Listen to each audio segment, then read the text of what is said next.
Hello and welcome back once again to Finnegan's Infinite Jeff, the project where I, Jeff, read the book Infinite Jest to you one page at a time, one day at a time. Sorry, I just got a text from my friend Griffin. What? First text of the day. Let's see. Yeah, he it's a post of a tweet, or a screenshot of a tweet showing how there'll be all these accounts, seemingly from these Twitter accounts, seeming from African Americans, going, I love President Trump. Joe Biden doesn't represent me. And then people will just show that the picture is like, if you just Google like African American man, like like they didn't even go past the first page of results. So. Which I've seen a number of these on Twitter. I just, like, I've often questioned whether I know, whether I have the answers or whether I, should be sure in my political beliefs. But one thing that, amongst a myriad of reasons why I believe, my beliefs fall where they do, is that people and it's not this black and white, but if you have to reduce it to a binary, quote unquote, the other side, I guess more like super right-wing reactionary type people, like, they do far more like just dirty tricks, like just lies and making up stuff and doctoring stuff. And I'm not saying it doesn't happen on the left, and it does, but it's far more prevalent on the right. And it's like, if you guys were correct, you wouldn't have to fucking lie and cheat about it.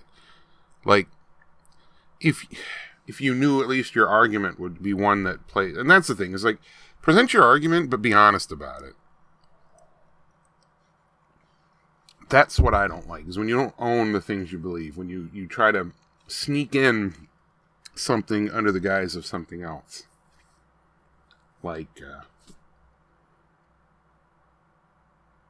school's choice. People should know. You just want the government underwriting religious schools. And when you say religious schools, you mean Christian schools. That's what you want. So say that. Like, say what your intentions are. And you don't, because I know you'd get a hell of a lot less support. Because your end goals are tailored to a very small percentage of the population. So, just a shitty state of things. Shitty state of the world. But anyway, I'm just rambling. Let's get to page 239 of Finnegan's Wake. Finnegan's Wake here on Finnegan's, Ginnigans, Beginnigans. Anyway, page 239. Here we go. Screen now, and puts in enough chunklets to make 5 or 6 hits at once. The little rocks lie there piled in yellow-white. She puts her lips experimentally to the melted hole in the side of the bottle and draws, then, very deliberately, lights another match and extinguishes it and makes the hole bigger. The idea is that she'll never see Molly Notkin, or the Cerebral Union, or her UHID support brothers and sisters, or the YYY engineer, or Uncle Bud on a roof, or her stepmother in the locked ward, or her poor personal daddy, again, is sentimental and banal. The idea of what she's about in here contains all other ideas and makes them banal. Her glass of juice is on the back of the toilet, half empty. The back of the toilet is lightly sheened with condensation of unknown origin. These are facts. This room in this apartment is the sum of very many specific facts and ideas. There's nothing more to it than that. Deliberately setting about to make her heart explode has assumed the status of just one of these facts.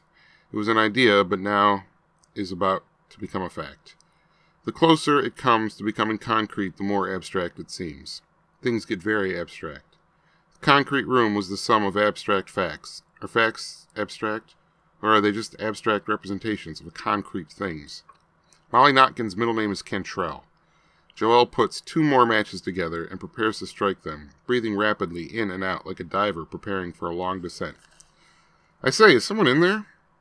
The voice is the young post-new formalist from Pittsburgh who affects Continental and wears an ascot that won't stay tight, with that hesitant knocking of when you know perfectly well someone's in there. The bathroom door, composed of 36, that's 3 times a lengthwise 12, recessed 2 beveled squares in a warped rectangle of steam-softened wood, not quite white. The bottom outside corners right here, raw wood, and mangled from hitting the cabinet's bottom drawer's wicked metal knob. Through the door, an offset red and glowering actors and calendar and very crowded scene and public spiral of pale blue smoke from the elephant-colored rubble of ash and little blackened chunks in the foil funnel's cone, the smoke's baby blanket blue that sent her sliding down along the wall past knotted washcloth, towel rack, bloodflower wallpaper, an intricately grimed electrical outlet, the light, sharp, bitter tint of a heated sky's blue that's left her uprightly fetal, with chin on knees in yet another North American bathroom, deveiled, too pretty for words, maybe the prettiest girl of all time, prettiest G-O-A-T, goat, knees to chest, slew-footed by the radiant chill of the claw-footed tub's porcelain. Molly's had somebody lacquer the tub in blue, lacquer. She's holding the bottle, recalling vividly its slogan for the last generation was the choice of a new generation, when she was of back-pocket height, and prettier by far than any of the peach-colored titans they'd gazed up at. Her hand in her lap, her hand in the box, and rooting down past candy for the prize. More fun, way too much fun. Inside her veil on the counter above her, the stuff in the funnel exhausted. Alright, and that's the end of page 239. And we'll find out tomorrow what's going on with Joelle Van Dyne's free base crack trip here. It's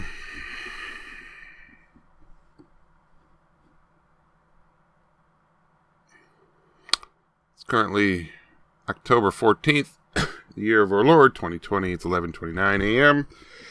And some of you I will see tomorrow.